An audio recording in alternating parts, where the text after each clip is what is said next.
किसी ने बड़े कमाल की बात कही है कि अगर जीवन में खुश रहना है तो पैसों को जेब में रखिए, दिमाग में नहीं।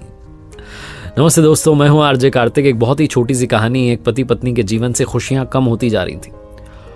उन्हें इस बात की चिंता होने लगी कि हम पहले की तरह खुश नहीं रहते हैं, हमारे जीवन में तो अब खुशियां बची नहीं है। तो उन्हें किसी ने कहा कि पास में एक महात्मा जी आए हुए हैं, आप उनसे जाकर के मिल सकते हैं, वो हर समस्या का समाधान बताते हैं। ये गए, जाकर के अपनी बात रखी महात्मा जी के सामने कि हम अब खुश नहीं हैं, पहले बहुत खुश थे जब नई नई शादी हुई थी, अब हमारे जीवन से खुशियां कम होती जा रही हैं।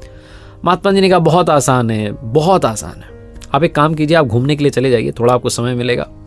दूसरी बात, जब आप घूमने के लिए जाएं तो ऐसे किसी कपल को ढूंढना शुरू कीजिए, ऐसे किसी जोड़े को ढूंढिए जो संपूर्ण रूप से खुश है, और उनके कपड़े का एक छोटा सा हिस्सा लेकर के आइए और अपने पास में ला करके रख लीजिए आपके घर में। उसके बाद में आपके जीवन में खुशियां लौट आएंगी। ये जो कपल था बड़ा खुश हुआ। इन्होंने कहा क्या बात है, बहुत ही आसान सा फॉर्मूला है, चलते हैं घूमने के लिए। तो इसी बात पर थोड़ा घूम के आएंगे। तो घूमने के लिए निकल गए, अपने स्टेट में पूरा घूमे, अपने राज्य में। वहां कोई इन्हें ऐसा कपल नहीं मिला जो संपूर्ण रूप से खुश हो। दूसरे राज्य में गए तो वहां की जनता ने बताया कि हमारे यहाँ के राजा रानी बहुत खुश रहते हैं। ये गए राजा के दरबार में, जाकर के राजा को प्रणाम किया और कहा कि क्या आप खुश हैं। राजा रानी ने कहा हाँ, हम खुश हैं, कोई कमी नहीं। आप देख रहे हैं इतना बड़ा महल है, सब कुछ अच्छा है, सब खुश है हमारे राज्य में। तो इस कपल ने सवाल किया कि क्या आप संपूर्ण रूप से खुश हैं। तो राजा रानी का चेहरा थोड़ा सा उदास हो गया। उन्होंने कहा संपूर्ण रूप से खुश तो नहीं है, क्योंकि हमारी कोई संतान नहीं है। इस बात का हमें मलाल रहता है कि हमारी कोई संतान नहीं है, लेकिन ठीक है, ये प्रजा ही हमारी संतान। फिर से थोड़ा उन्होंने मुस्कुराने की कोशिश की। इस कपल को वहां से निराशा हाथ लगी। उन्होंने कहा भाई ये खुश नहीं है, ये वहां से चल दिए। घूमते रहे 15-20 दिन बीत गए। किसी और शहर में थे तो वहां किसी ने कहा कि हमारे यहाँ एक बड़े बिजनेसमैन है, सेठ जी हैं, उनकी कोठी है बहुत बड़ी सी, सेठ जी सेठानी जी खुश रहते हैं। ये गए उन सेठ जी के बंगले पर और जाकर के मिले। जाकर के देखा, सबसे पहले तो बच्चे बहुत सारे दिखे, 4-5 बच्चे थे। इन्होंने कहा चलो इनके संतान है, कोई टेंशन नहीं, बड़ा सा मकान है, बिजनेस चल रहा है, ये तो खुशी होंगे। उनके साथ भोजन किया। उसके बाद पूछा कि क्या आप खुश हैं। सेठ जी सेठानी जी ने कहा हाँ हम खुश हैं। इन्होंने पूछा क्या आप संपूर्ण रूप से खुश हैं। तो सेठानी जी थोड़ी सी टेंशन में आ गई। उन्होंने कहा नहीं, हम कंप्लीटली हैप्पी तो नहीं है।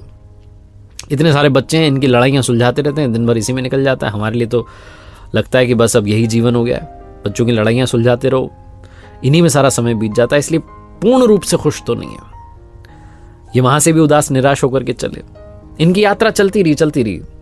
एक सुनसान जगह पर पहुंचे, जहां देखा कि एक छोटा सा खेत था, उसमें फसल लहला रही थी। इन दोनों के चेहरे पर खुशी आ गई कि इस सुनसान जगह में भी जो खेती कर रहा है वो तो खुश होगा ही। गए, जाकर के देखा तो किसान जो था वो खेती के बाद ब्रेक लेने वाला था लंच का, और वो लंच ब्रेक में एक पेड़ के नीचे आकर के बैठ गया। दूर से उसकी पत्नी और उसकी बच्ची आ रही थी साथ में भोजन लेकर के। तो उन्हें लगा ये जो परिवार है, छोटा सा परिवार, बहुत खुश है। ये गए, जाकर के उनसे बातचीत की, उनके साथ भोजन किया। फिर इन्होंने अपना सवाल किया कि क्या आप खुश हैं। किसान ने, उसकी पत्नी ने कहा हाँ हम खुश हैं। तो उन्होंने कहा क्या आप संपूर्ण रूप से खुश हैं। उन्होंने कहा हाँ हम संपूर्ण रूप से खुश हैं, हमारे कोई टेंशन ही नहीं है, ऊपर वाले ने जिस हाल में रखा मस्त रहते हैं। इस कपल को और क्या चाहिए था, जवाब मिल चुका था कि हाँ हम संपूर्ण रूप से खुश हैं। तो पति ने पूछ लिया किसान से कि क्या आपकी शर्ट का एक छोटा सा टुकड़ा मिल सकता है, हमें लेकर के जाना है, किसी ने हमें उपाय बताया। तो किसान हंसने लगा, कहने लगा अगर तुम ये शर्ट का टुकड़ा फाड़ के ले जाओगे तो मैं कल क्या पहनूंगा भाई। इन्हें समझ में आ गया कि ये किसान भी संपूर्ण रूप से तो खुश नहीं है। बहुत छोटी सी कहानी है, लेकिन सार ये है कि कंप्लीटली अगर आप हैप्पी रहना चाहते हैं कभी नहीं हो सकता है।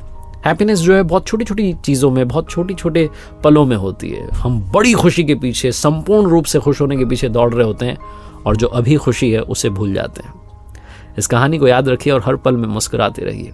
एक बार फिर से वही बात जो अक्सर आपसे कहता हूँ, ऊपर वाले के आशीर्वाद, अपनी मेहनत और अपनों के प्यार के साथ कर दिखाओ को जैसा कि दुनिया करना चाहे आपके जैसा। याद रखिए हर सोमवार सुबह 9:30 बजे मेरे साथ देखिए एक नई कहानी, और हर शुक्रवार सुबह 9:30 बजे मेरे साथ देखिए लर्निंग सीरीज का एक नया वीडियो।